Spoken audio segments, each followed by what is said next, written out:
What's going on, guys? I'm Dylan. And I'm Travis. We're the 46 Boys, back in with another video. And in this video, we are reviewing Return to Silent Hill. I'm not excited for this one.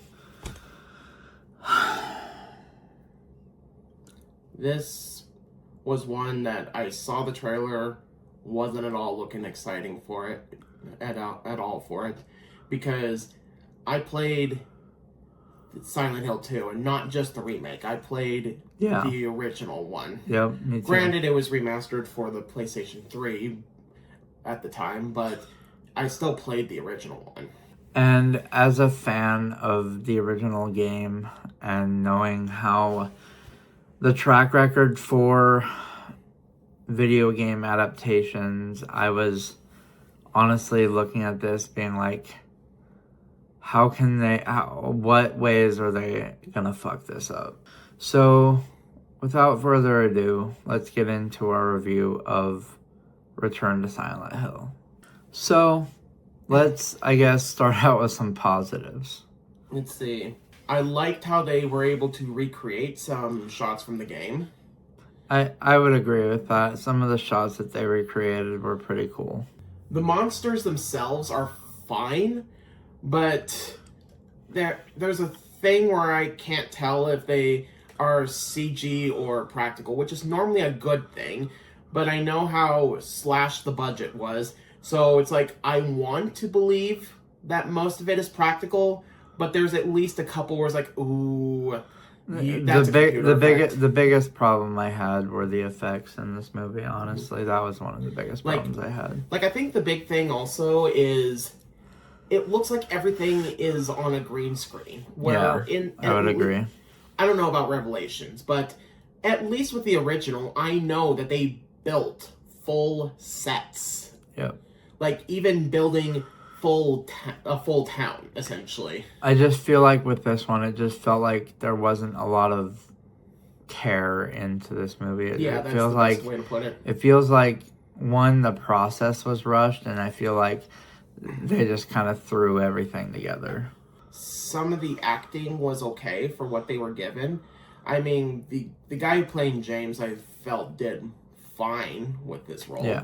This one might be a weird sort of maybe hot take or so, but I'll explain it.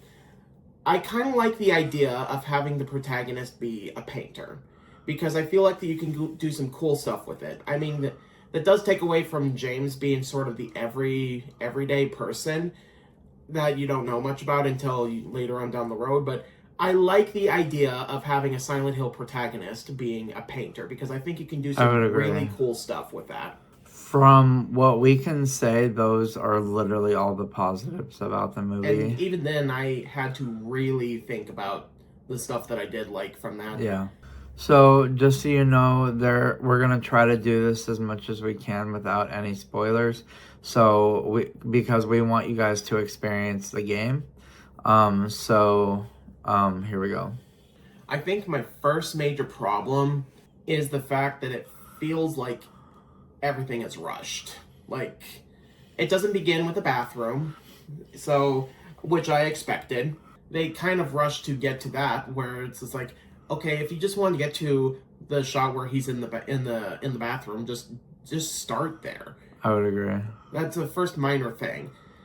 Second, this is not a spoiler because it's not in the trailer.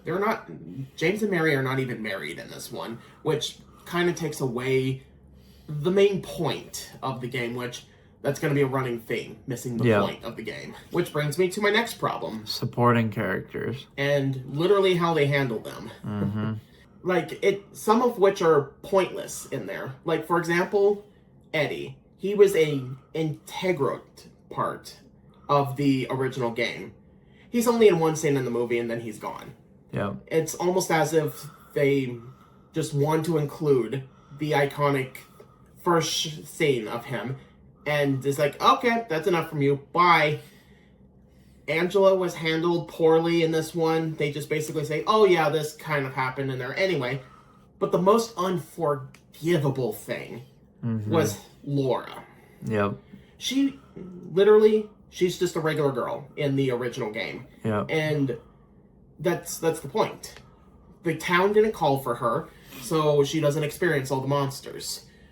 Here, they make her into essentially one of the bad guys, essentially. Like, even at the point of having, like, a dead baby doll or something, or a dead baby, or whatever it was.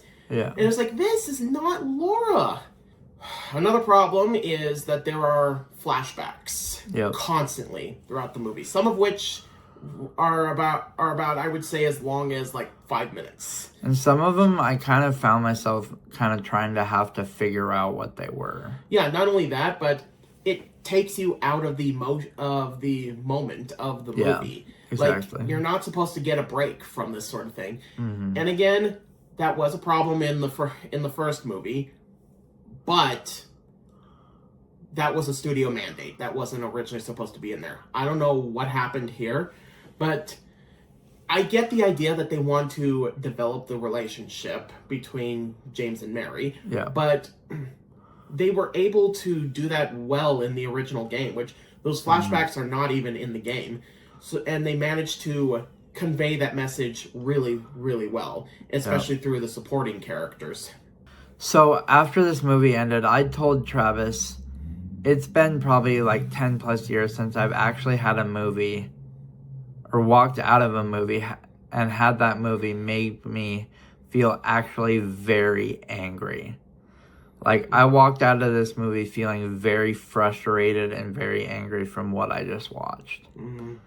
Like, this movie, one, completely missed the point of the game. And I don't know what to think. And it just completely missed the point of the game. Literally. Never have I seen a movie drop the ball and miss the point of the original game this hard in years. Yeah, like, it's crazy. Like, this coming from a supposed super fan completely misses the point. Like, how are you going to call yourself a super fan and completely mess up the game when you yourself have played the game and you completely mess up the adaptation of the game? Like, I won't say anything specifically, except for just in case there are some people who are very curious about it, but mostly because I want everyone who hasn't played the game to experience the game and the meaning behind things that happen in it. Travis, what are some of your closing thoughts? Some of my closing thoughts is, it is as bad as the reviews say, both in terms of the critics. Audiences are a little more kinder to it, but audiences, or the critic side, I think they were a little too kind to it, because this was by far the worst Silent Hill movie yet. I would definitely agree. At least with Silent Hill Revelation, I can laugh at the dumb moments. This one completely infuriated me because of how much they butchered the source material. I would agree. And completely missed the point to an astronomical level. Yep. And like I said, I just walked out of this movie. So like I said, this movie just physically and mentally made me so angry that I couldn't stand it. And that hasn't happened to me in so very long, that a movie has actually made me physically mad. And I can't believe how hard the director fumbled the bag on this movie, and he has the audacity to call himself a super fan. How are you a super fan and you mess this up so badly? So that was our review on Return to Silent Hill.